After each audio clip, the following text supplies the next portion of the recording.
First of all media friends మొన్న Vimal theatre దగ్గర చాలా డిస్కంఫర్ట్గా ఫీల్ అయ్యారు. 1:30 వరకు కూడా అక్కడ షోలు పడకుండా చల్లో నుంచోబెట్టి ఇది జరిగిందని విన్నాను నేను. నిజంగా చాలా చాలా చాలా చాలా సారీ. ఎందుకంటే నాకు తెలీదు, అంటే నా కప్ ఆఫ్ టీ కాదు అది. చాలామంది మీడియా ఫ్రెండ్స్ అందరికీ కూడా 1:30కి ఒక 3 గంటల సినిమా, అది పడుకుని మంచి నిద్రలో ఉండాల్సిన టైంలో మైండ్ గేమ్ చూపించాం అక్కడ. ఆ మైండ్ గేమ్ దాని తర్వాత రిజల్ట్ కరెక్ట్గా 4:30కి ఆ రిజల్ట్ బాగా రాశారు. Thank you so much. ఎందుకంటే ఒక సినిమా అంటే ఎంటర్టైన్మెంట్ సినిమా ఏదో వేయచ్చు, కానీ ఇంత మైండ్ గేమ్స్ ఇవన్నీ ఉన్న టైంలో యాక్చువల్గా రాంగ్ టైంలో పడి కొంచెం అందరిని ఇబ్బంది పెట్టాము. సారీ దానికి. నెక్స్ట్ ఫస్ట్ ఆఫ్ ఆల్ నాకు ఈరోజు ఏది ఏమైనా నాకు ఒక మంచి ఆపర్చునిటీ ఇచ్చిన ప్రభాస్ గారికి నా జన్మంతా రుణపడి ఉంటాను. ఎందుకంటే ఒక నార్మల్ మిడ్ రేంజ్ డైరెక్టర్కి ప్రభాస్ సినిమా తీసాడు అనిపించేలా చేసిన ప్రభాస్ గారికి చాలా చాలా చాలా థ్యాంక్స్. అట్లాగే ఈ సినిమాని 3 సంవత్సరాలు, అంటే ఒక 9 మంత్స్కి ఒక సినిమా తీసే నేను ఒక 3 సంవత్సరాలు చాలా కష్టపడి ఇష్టపడి ఆయనకి నచ్చే విధంగా ఆయన్ని ఇంప్రెస్ చేస్తూ, ఆయన ఎలాంటి ఇది చేస్తే బాగుంటుందో, ఆడియన్స్ ఆయన ఎలా చూడాలనుకుంటున్నారో ఆడియన్స్ ఫీడ్బ్యాక్లు తీసుకుంటూ ఒక ప్రోడక్ట్ చేయడం జరిగింది. బట్ యాక్చువల్గా ఈ ప్రాసెస్లో చాలా కొత్తగా చూపించాలనుకుని,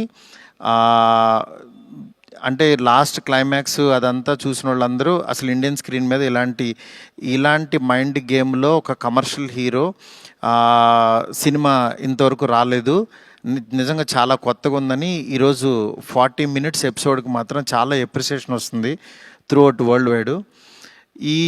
ఈ దీంట్లో అందరూ అంటే ప్రభాస్ గారిని పెట్టుకుని నేను కూడా సింపుల్గా కమర్షియల్ సినిమా రాసేయచ్చు, చేసేయచ్చు, చాలా ఈజీగా అయిపోతుంది. కానీ ఆయన కూడా ఇలాంటి కథని కొత్తగా చెప్పాలి, ఆడియన్స్కి తీసుకెళ్ళాలి, కొత్త సినిమాలు పెద్ద హీరోలు చేయాలని ఆయన సంకల్పంతో డెఫినెట్గా ఈ సినిమాని మీ ముందుకు తీసుకురావడం జరిగింది. నిజంగా అది కామన్ ఆడియన్స్కి చాలామందికి రీచ్ అయింది. నెక్స్ట్ రిజల్ట్ అనేది వెంటనే ఇప్పుడే 1 డేలోనే డిసైడ్ అయ్యి ఒక షోలోనే డిసైడ్ అయ్యి అనేసుకోవటం కరెక్ట్ కాదు. ఎందుకంటే ఇప్పుడు పండగ ఉంది, అన్ని సినిమాలు చూస్తున్నారు, చూడాలి. ఒక 10 రోజులు ఆగితే ఈ సినిమా ఏంటని తెలుస్తుంది. ఎందుకంటే ఎప్పుడైనా సరే మనకి కొత్త పాయింట్తో వచ్చిన సినిమా కూర్చోగానే ఎక్కేసి అద్భుతం జరిగిందని అనుకో. ఎందుకంటే కొత్త పాయింట్ ఎప్పుడైనా ఇట్ విల్ టేక్ టైం. డెఫినెట్గా ఇందులో ఉన్న కొత్త పాయింట్లో ఉన్న చిన్న మంచి పాయింట్స్ మాత్రం డెఫినెట్గా వీటి గురించి మాట్లాడుతున్నారు. ఈ ఎపిసోడ్ ఇలాగని చాలా కొంతమంది ఇంటలెక్చువల్ పీపుల్ కొంతమంది మాట్లాడుతున్నారు, అర్థం కాని వాళ్ళు తిడుతున్నారు, ఇట్లా రకరకాల ఇవన్నీ వస్తున్నాయి. ఇట్లాంటి దాంట్లో అప్పుడే మాత్రం డిసైడ్ చేయొద్దు దయచేసి. రిజల్ట్ కొంచెం వెయిట్ చేయండి, ఓపికగా చూడండి. నిజంగా ప్రభాస్ గారి అభిమానులు కొంతమంది అంటే అందరూ యాక్చువల్గా డిసప్పాయింట్ అవ్వలేదు, కానీ సాటిస్ఫై అవ్వలేదు.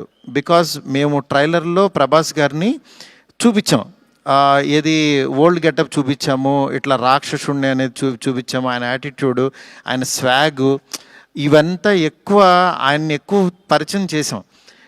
థియేటర్లోకి వచ్చినప్పుడు మాత్రం జర్కీగా ఆయనేరని వెతుక్కునే ప్రాసెస్లో మేము చూపించే కథని బ్రెయిన్కి ఎక్కించుకోలేకపోయారు కొంచెం ఆ డిసప్పాయింట్మెంట్లో. అందుకని నిన్న ఈవినింగు ప్రభాస్ గారి అభిమానులు చాలామంది ప్రెసిడెంట్స్ కూడా మాట్లాడారు నాతో, అన్న బాగా తీసామన్న సినిమా, ఆ ఓల్డ్ గెటప్ ఏమైందన్నా అది వస్తే కనుక మాకు చాలా హ్యాపీగా ఉంటుందని చాలామంది అభిమానులు మాట్లాడారు. అందుకని వాళ్ళని దృష్టిలో పెట్టుకుని నిన్న ఈవినింగ్ కూర్చుని సెకండ్ హాఫ్ ఇంకొంచెం షార్ప్ చేసి ప్రభాస్ గారి ఓల్డ్ గెటప్ని ఈరోజు ఈవినింగ్ నాకు తెలిసి 6 o'clock షో నుంచి చూపించడానికి విశ్వ గారు కాల్ తీసుకుని పెట్టాము. ఆయన ఎపిసోడు డెఫినెట్గా మైండ్ బ్లోయింగ్ ఉంటుంది. ఎందుకంటే చాలా కష్టపడి డబ్బులు ఆయన కష్టపడి చాలా తీసిన ఎపిసోడ్. ఎందుకంటే ఒక దీంట్లో రూఫ్లో ఫైట్ జరగటం అంటే ఇంతవరకు ఎప్పుడు రాలా. ఆ రూఫ్లో ఫైట్ వెళ్ళి ఆ ఫైట్ కావాల్సిన లీడు ఇదంతా నియర్ బై ఒక 8 minutes ఎపిసోడ్ ఉంటుంది, 8 to 9 minutes ఎపిసోడ్. డెఫినెట్గా ఆయన స్వాగ్ని మీరందరూ ఎంజాయ్ చేయబోతున్నారు ఇవాళ నుంచి. అలాగే ఎక్కడైతే లెంత్ అని కొంచెం ల్యాగ్ అని ఫీల్ అయ్యారో కొన్ని సందర్భాల్లో అవి కూడా షార్ప్ చేసి ఈరోజు ఈవినింగ్ నుంచి కొత్త ప్రభాస్ గారిని, మళ్ళీ రియల్ రాజాసాబ్ అని ఫీల్ అయిన ప్రభాస్ గారిని మేము చూపించబోతున్నాం. దీంతో డెఫినెట్గా సాటిస్ఫై అవుతారు అనుకుంటున్నాను. ఈ పండగ అన్ని సినిమాలు బాగా ఆడాలి. డెఫినెట్గా నిజంగా మాకు నిన్న వచ్చిన అంటే ఇంత పెద్ద ఓపెనింగ్, ప్రభాస్ గారు ఓపెనింగ్ ఎప్పుడు కూడా ప్రభాస్ గారు ఫ్యాన్సే నాకు అన్న ఫస్ట్ డే టాక్ ఇలాగే ఉంటుంది మా అన్నది, మీరు అసలు అవన్నీ పట్టించుకోవద్దు, మీరు 10 రోజుల తర్వాత అన్న స్టామినా చూడండి అని నాకు మెసేజ్లు చేస్తున్నారు. అందుకని నేను చాలా హ్యాపీగా ఫీల్ అవుతున్నాను. ప్రభాస్ గారు నాలాంటి ఒక మిడ్ రేంజ్ డైరెక్టర్తో ఇలాంటి ఒక కొత్త సినిమాని మీకు అందించారు. అందించిన ఈ సినిమాని మీరందరూ యాక్సెప్ట్ చేసి ముందుకు తీసుకెళ్తున్నందుకు నాకు చాలా చాలా హ్యాపీగా ఉంది.